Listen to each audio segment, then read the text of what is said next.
नमस्कार। दिन भर की तमाम बड़ी और अहम खबरों के साथ मैं हूं दीपक डोभाल। शुरुआत हेडलाइंस के साथ। नस्ल भेद के खिलाफ लड़ेगा अमेरिका, राष्ट्रपति ट्रंप का ऐलान। भारतीय इंजीनियर की हत्या की निंदा, प्रवासियों को वीजा के लिए योग्यता पर जोर। प्रधानमंत्री का उत्तर प्रदेश में बहुमत का दावा, अखिलेश ने कहा हार के डर से भयभीत है बीजेपी। मायावती का केंद्र पर वादा खिलाफी का आरोप।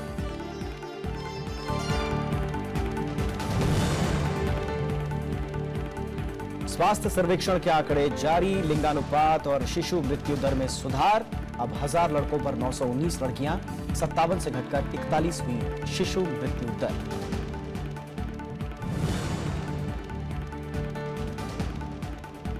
तमिलनाडु में सॉफ्ट ड्रिंक्स का बहिष्कार, हानिकारक रसायनों की वजह से ट्रेड यूनियनों का फैसला, दुकानों से स्टॉक हटने शुरू।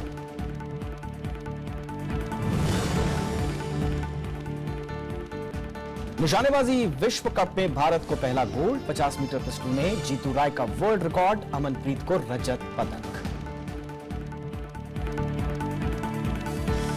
और बुलेटिन की शुरुआत पहली खबर से।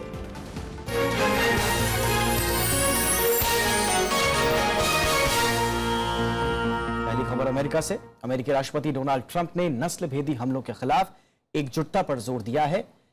अमेरिकी कांग्रेस में पहले संबोधन में ट्रंप ने भारतीय इंजीनियर की हत्या पर चुप्पी तोड़ते हुए यह बात कही। उन्होंने वीजा सिस्टम में योग्यता को अहमियत देने पर भी जोर दिया है। राष्ट्रपति डोनाल्ड ट्रंप ने तालियों की गड़गड़ाहट के बीच पहली बार अमेरिकी कांग्रेस को संबोधित किया। उन्होंने कंसास में भारतीय श्रीनिवास कोचीभोतले की हत्या की कड़ी शब्दों में निंदा की। राष्ट्रपति ने कहा कि नफरत के नाम पर हिंसा को कतई बर्दाश्त नहीं किया जा सकता। Last week's shooting in Kansas City remind us that while we may be a nation divided on policies, we are a country that stands united in condemning hate and evil in all of its very ugly form. करीब 1 घंटे के संबोधन में भारत के IT पेशेवरों के लिए अच्छा संकेत था। राष्ट्रपति ने प्रवासियों को वीजा देते वक्त योग्यता को तवज्जो देने की बात कही। ट्रंप ने कहा कि कनाडा और ऑस्ट्रेलिया समेत कई देशों में ये व्यवस्था है। Switching away from this current system of lower skilled immigration and instead adopting a merit-based system, we will have so many more benefits. It will save countless dollars, raise workers' wages, and help struggling families, including immigrant families, enter the middle class. अमेरिकी राष्ट्रपति ने आतंकवाद को खत्म करने की प्रतिबद्धता जताई। उन्होंने कहा कि इस्लामिक स्टेट के खिलाफ नई रणनीति तैयार हो रही है। As promised, I directed the Department of Defense to develop a plan to demolish and destroy ISIS. We will work with our allies, including our friends and allies in the Muslim world, to extinguish this vile enemy from our planet. Donald Trump ने देश की सीमा की रक्षा की भी बात कही। Trump ने कहा कि मेक्सिको सीमा पर जल्द ही दीवार का निर्माण शुरू हो जाएगा। उन्होंने नए दोस्त खोजने और साझा मूल्यों पर नई साझेदारी बनाने की बात कही। Bureau report, Rajya Sabha TV. और ट्रंप के संबोधन के लबोलुबाब पर इस वक्त बातचीत करने के लिए मेरे साथ बेहद खास मेहमान जुड़ चुके हैं। सुरेश के गोयल पूर्व राजनयिक हैं, बहुत बहुत स्वागत है सर आपका। सबसे पहला तो सर मेरा भारत से जुड़ा हुआ प्रश्न रहेगा आपसे। ट्रंप ने 2 बड़ी अहमियत भरी बातें कही हैं। पहला तो उन्होंने नस्ल भेद के खिलाफ जो अभी एक दुर्भाग्यपूर्ण घटना हुई है उस पर उन्होंने उस खास तवज्जो दी। दूसरा, उन्होंने वीजा सिस्टम में योग्यता पर जोर दिया है। क्या ये दोनों चीजें आने वाले समय में भारत और अमेरिका के रिश्तों की बुनियाद एक तरह से रखेंगी? देखिए, ऐसा है कि जहां तक भारत और अमेरिका के रिश्तों का सवाल है, उसमें जो मुद्दे हैं H1B वीजा और एक रेसिज्म या जो अटैक हुए हैं वो, इसके अलावा काफ़ी सारे जो इकोनॉमिक कोऑपरेशन के मुद्दे हैं, डिफेंस में कोऑपरेशन के मुद्दे हैं, न्यूक्लियर डील जो 123 है उसका इम्प्लीमेंटेशन का मुद्दा है, मुद्दे काफ़ी सारे हैं। लेकिन बहरहाल ट्रंप साहब के आने के बाद से एक जो डर सा बैठ गया था कि ट्रंप साहब के आने के बाद से एक तो इमिग्रेशन के तौर पर जो दूसरे लोग हैं उनको H1B वीजा में दिक्कत होगी, ये बड़ा इशू बन चुका था ये। और दूसरा कि एक जो अमेरिकन नेशनलिज्म जिसको बोलते हैं वो शुरू हो गया था। तो अमेरिकन नेशनलिज्म के सहारे जो दूसरी नस्ल के लोग थे उनके साथ में क्या व्यवहार होगा उसका एक डर शुरू हो गया था। और जो हुआ कांसास में ये उसी का एक रूप था या भाग समझ लीजिए कि उसके चलते हुए वहां पर हुआ ये।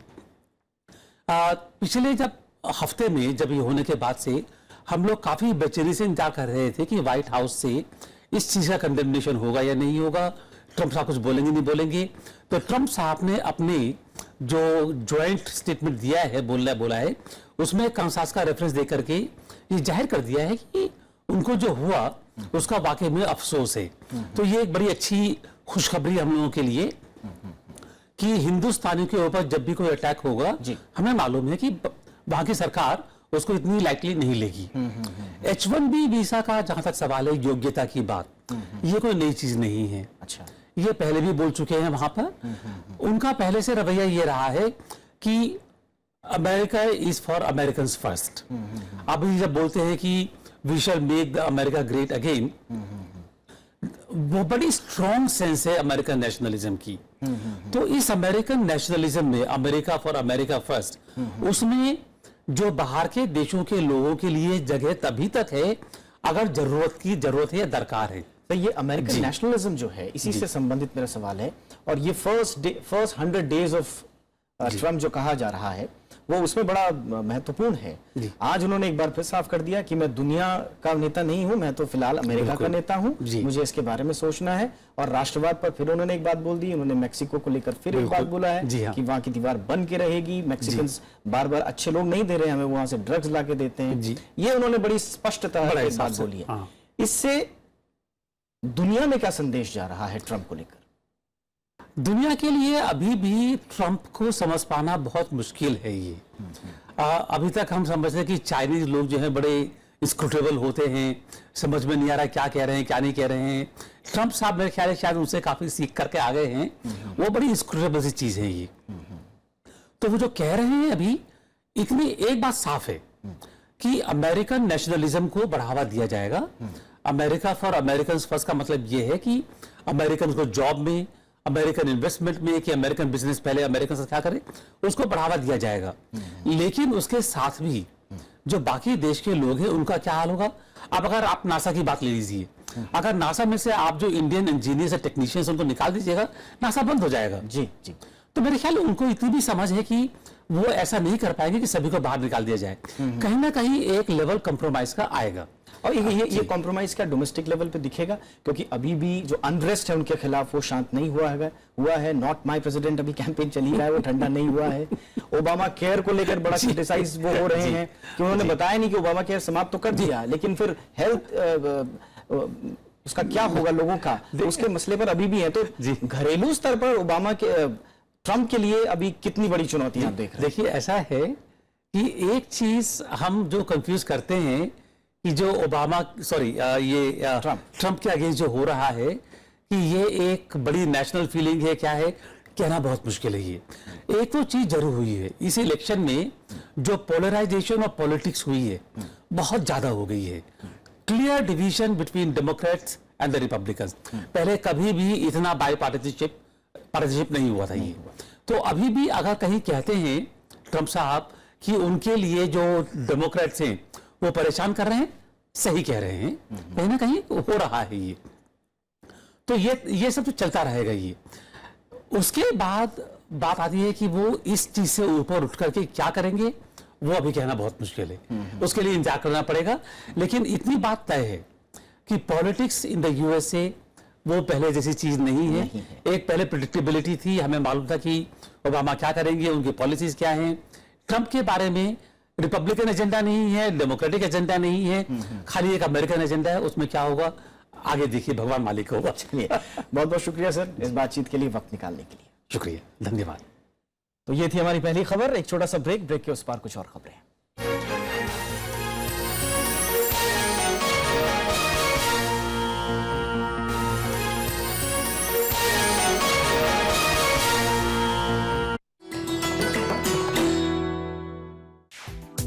विजय लक्ष्मी पंडित, संयुक्त राष्ट्र महासभा की पहली महिला अध्यक्ष, देश की पहली महिला कैबिनेट मंत्री, भारतीय संविधान सभा की सदस्य, लोकसभा में फूलपुर सीट की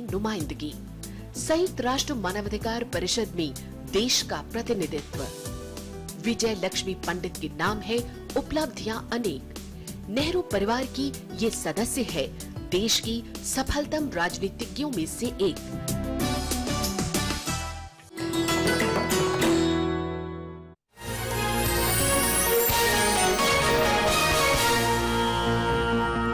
केंद्र सरकार के परिवार स्वास्थ्य सर्वेक्षण में लिंगानुपात में सुधार दर्ज किया गया है और ये बढ़कर 919 प्रति हजार हो गया है। शिशु मृत्यु दर में गिरावट के रुझान है, ये 57 से घटकर 41 प्रति हजार हो गई है। सर्वे में अस्पतालों में प्रसव, बच्चों के टीकाकरण में भी सुधार दर्ज हुआ है, इजाफा दर्ज हुआ है और प्रजनन दर में कमी आई है। स्वास्थ्य मंत्रालय की ओर से जारी साल 2015-16 के परिवार स्वास्थ्य सर्वेक्षण में कहा गया है कि पिछले एक दशक में जन्म के समय लड़कियों की संख्या में सुधार हुआ है। लिंगानुपात राष्ट्रीय स्तर पर 914 से बढ़कर 919 हो गया है। केरल इस मामले में अव्वल है, यहाँ 1000 लड़कों में 1047 लड़कियां हैं। वहीं मेघालय 1009 के साथ दूसरे और छत्तीसगढ़ 977 के साथ तीसरे नंबर पर रहा। हरियाणा में इसमें विशेष सुधार हुआ है, यहाँ लड़कियों की संख्या 762 से बढ़कर 836 हो गई है। सरकार इसे सामूहिक प्रयास और इस ओर पूरा ध्यान देने का नतीजा बता रही है। स्वास्थ्य मंत्रालय निरंतर इस क्षेत्र में काम कर रहा है। मुझे लगता है कि बहुत अच्छी पहल है प्रधानमंत्री जी की इस विषय को लेकर के, महिलाओं के और बच्चियों के विषय को लेकर के, चाहे वो जन्म दर का विषय हो और चाहे ये जो असमानता है लिंगानुपात का है, इसमें भी बहुत बड़ा चेंजेस आया है। NFHS 4 रिपोर्ट के मुताबिक देश में शिशु मृत्यु दर में भी कमी आई है। 2005-6 में जहां यह आंकड़ा 57 प्रति हजार था, वो 2015-16 में घटकर 41 हो गया है। इसमें अरुणाचल प्रदेश, त्रिपुरा, पश्चिम बंगाल, ओडिशा, झारखंड और राजस्थान में इसमें 20% की कमी हुई है। बच्चों के टीकाकरण की दर भी बढ़कर 62% हो गई है। अस्पतालों में कराए गए प्रसव में करीब 40% इजाफा हुआ है और ये करीब 39% से बढ़कर 79% हो गया है। पिछले सर्वेक्षण के मुकाबले सभी राज्यों में कुल प्रजनन दर में भी कमी आई है। इसमें जननी सुरक्षा जैसी योजनाओं का अहम योगदान है। एक तो माइंडसेट चेंज होना चाहिए। हमें अपने आप को, अपने लोगों को, अपने आसपास के लोगों को रिट्रेन करना चाहिए कि बच्चा बच्चा है, वो लड़का है लड़की है, इट डज नॉट मैटर। दूसरा, legislation has to be very strong. साल 2015-16 के राष्ट्रीय परिवार स्वास्थ्य सर्वेक्षण में देश के करीब 6 लाख परिवारों से सूचना जुटाई गई थी। इसमें करीब 7 लाख महिलाएं और 1,30,000 पुरुषों को शामिल किया गया। प्रणव गोस्वामी, राज्यसभा टीवी। उत्तर प्रदेश में छठे दौर के लिए प्रचार जोरों पर है। प्रधानमंत्री नरेंद्र मोदी ने महाराजगंज और देवरिया में रैली कर विरोधियों पर निशाना साधा। उन्होंने कहा कि जनता समाजवादी पार्टी सरकार से तंग आ चुकी है। इसके साथ ही प्रधानमंत्री ने राज्य में पूर्ण बहुमत से बीजेपी की सरकार बनने का भरोसा भी जताया। प्रधानमंत्री नरेंद्र मोदी का कहना है कि उत्तर प्रदेश की जनता बदलाव के लिए तैयार है। महाराजगंज रैली में उन्होंने कहा कि यहाँ की जनता 15 साल से चल रही लूटपाट को लेकर गुस्से में है। उन्होंने समाजवादी पार्टी कांग्रेस गठबंधन पर जमकर शब्दों के तीर चलाए। प्रधानमंत्री ने कहा कि एक पार्टी ने उत्तर प्रदेश को बेहाल बनाया और दूसरे ने बेहाल बनने के बारे में बात की, लेकिन बाद में दोनों ने हाथ मिला लिए। आज चर्चा ये नहीं है कि सरकार किसकी बनेगी, चर्चा ये है कि भाजपा 2/3 बहुमत से जीतेगा कि 3/4 बहुमत से जीतेगा, इसकी चर्चा है। प्रधानमंत्री ने नोटबंदी पर विपक्ष के हमलों का भी जवाब दिया। उन्होंने कहा कि जीडीपी आंकड़ों ने नोटबंदी को सही साबित किया। मंगलवार को जारी आंकड़ों के मुताबिक पिछले साल अक्टूबर से दिसंबर के बीच जीडीपी विकास दर 7% रही।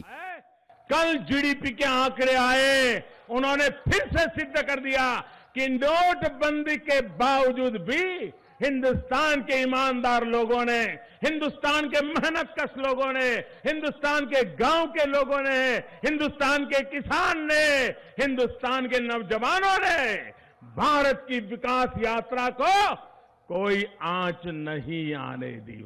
महाराजगंज रैली में प्रधानमंत्री ने सीधे तौर पर बीएसपी प्रमुख मायावती पर निशाना साधने से परहेज किया। छठे दौर में 7 जिलों की 49 सीटों पर 4 मार्च को वोटिंग होनी है। इस दौर के लिए गुरुवार को चुनाव प्रचार का आखिरी दिन है। Bureau report, Rajya Sabha TV. छठे और 7वें दौर के लिए समाजवादी पार्टी, कांग्रेस और बीएसपी के दिग्गज भी लगातार रैलियों में जुटे हुए हैं। कांग्रेस उपाध्यक्ष राहुल गांधी ने कुशीनगर में तो समाजवादी पार्टी अध्यक्ष अखिलेश यादव ने देवरिया और मऊ में रैली की, वहीं बीएसपी प्रमुख मायावती ने सोनभद्र में रैली कर विरोधियों पर तंज कसा। देवरिया और मऊ की जनसभाओं में समाजवादी पार्टी अध्यक्ष अखिलेश यादव ने बीजेपी और बीएसपी को घेरने की कोशिश की।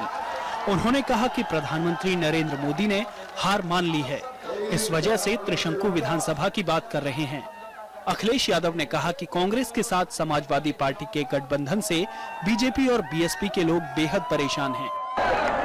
जो लोग कह रहे थे कि दो कुनों का गठबंधन है, एक दिल्ली वाला कुनवा, एक लखनऊ वाला कुनवा, हम उन्हें कहना चाहते हैं ये कुनवा का गठबंधन नहीं है, ये दो युवा नेताओं का गठबंधन है। राहुल गांधी ने कुशीनगर रैली में प्रधानमंत्री को किसान विरोधी बताते हुए सिर्फ अमीरों के लिए काम करने का आरोप लगाया। उन्होंने कहा कि उत्तर प्रदेश की सत्ता हासिल करने के लिए प्रधानमंत्री लगातार झूठे वादे कर रहे हैं।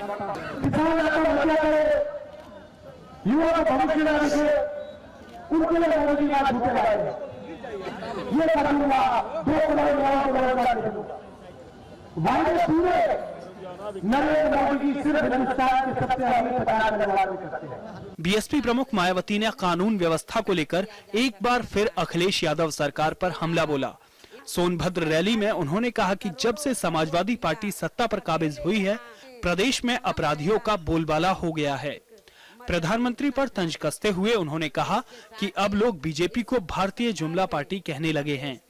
अब लोग पूरे देश में भारतीय जनता पार्टी को यहाँ भारतीय जुमला पार्टी भी कहने लगे हैं, जो काम कम और जुमलेबाजी ही ज्यादा करती है। 7वें और आखिरी दौर के लिए 7 जिलों की 40 सीटों पर मतदान होना है। इसमें सोनभद्र जिले की 4 सीटें भी शामिल हैं। Bureau report, Rajya Sabha TV. और इस बीच जीडीपी के आंकड़ों को लेकर भी आरोप प्रत्यारोप शुरू हो गए हैं। वित्त मंत्री अरुण जेटली ने कहा कि नोटबंदी के विरोधी अब गलत साबित हो गए हैं, तो कांग्रेस और वाम दलों ने आंकड़ों की प्रामाणिकता पर ही सवाल उठा दिए।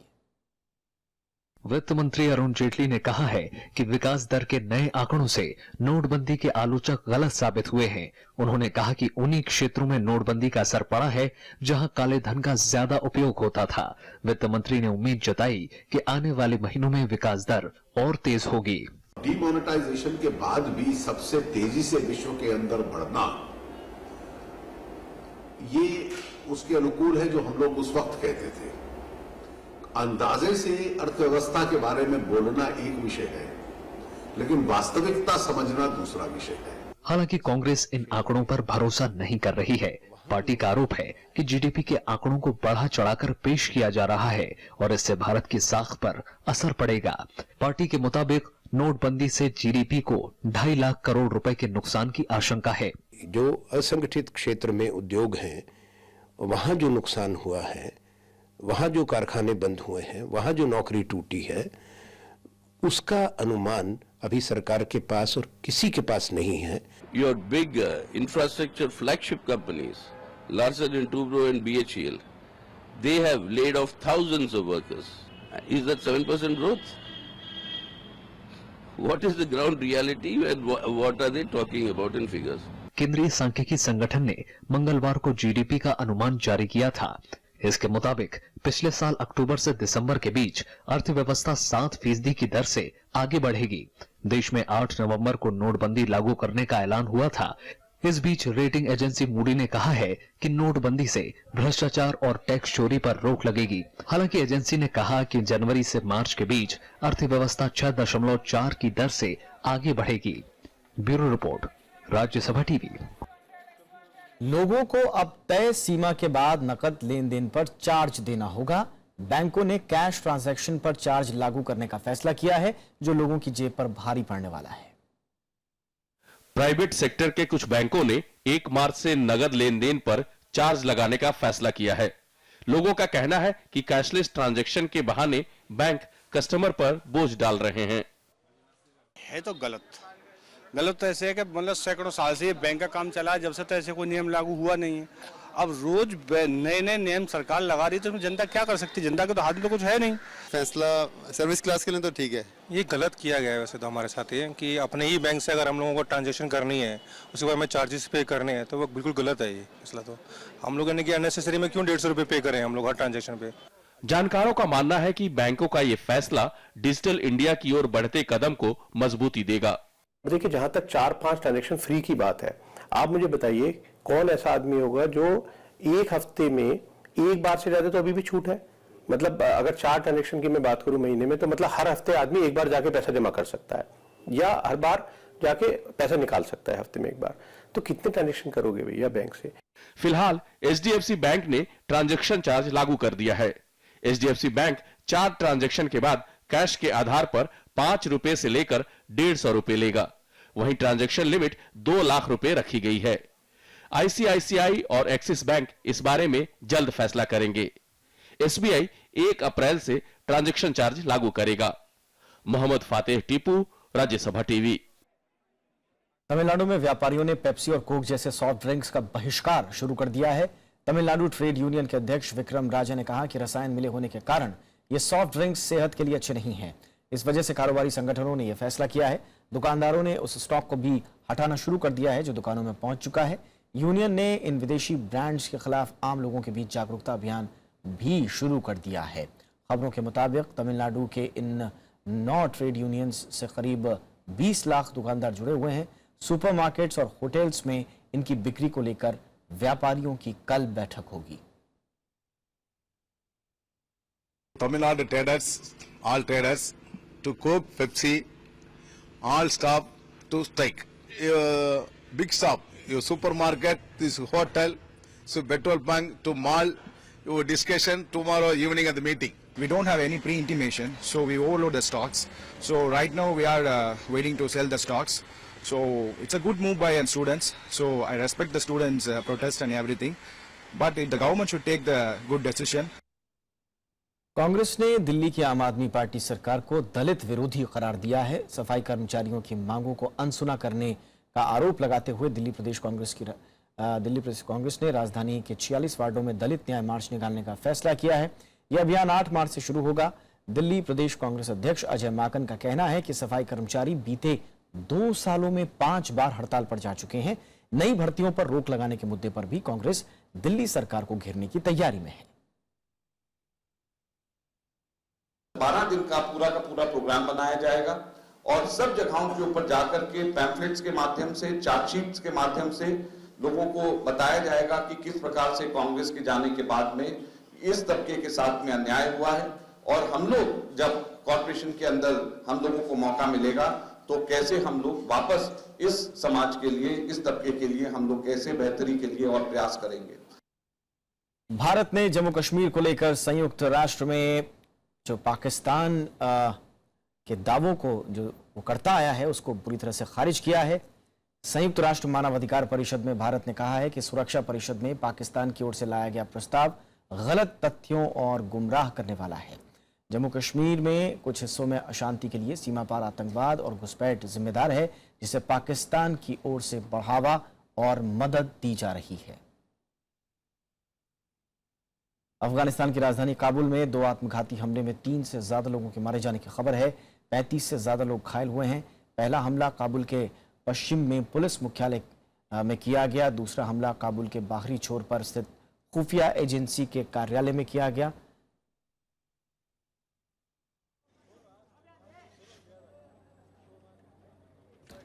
राज्यसभा सांसद और कांग्रेस के वरिष्ठ नेता हाजी अब्दुल सलाम का निधन हो गया है। उन्होंने बीती रात इम्फाल में आखिरी सांस ली। राज्यसभा के सभापति मोहम्मद हामिद अंसारी ने हाजी अब्दुल सलाम के निधन पर शोक जताते हुए राज्य के लोगों के लिए उनकी सेवा को याद किया। 69 साल के अब्दुल सलाम 2014 में मणिपुर से सांसद चुने गए थे। 1948 में थौबल जिले में जन्मे हाजी अब्दुल सलाम बाबगाई विधानसभा क्षेत्र से कई बार विधायक चुने गए। उन्होंने राज्य सरकार में कैबिनेट मंत्री के तौर पर भी काम किया और पार्टी संगठन में भी कई जिम्मेदारियां निभाई।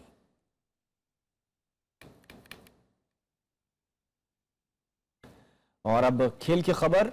निशानेबाजी में वर्ल्ड कप जो जो निशानेबाजी प्रतियोगिता चल रही है उसमें 50 मीटर पिस्टल में बेहतरीन वापसी करते हुए जीतू राय ने गोल्ड मेडल जीता है। जीतू राय ने इससे पहले कल 10 मीटर एयर पिस्टल में ब्रॉन्ज मेडल जीता था। आज उन्होंने फाइनल में अनुभव का बखूबी इस्तेमाल करते हुए वर्ल्ड रिकॉर्ड स्कोर के साथ सोने पर निशाना साधा। जीतू ने 230.1 का स्कोर बनाया। इसी स्पर्धा में दूसरे भारतीय निशानेबाज अमनप्रीत सिंह सिल्वर मेडल हासिल करने में सफल रहे।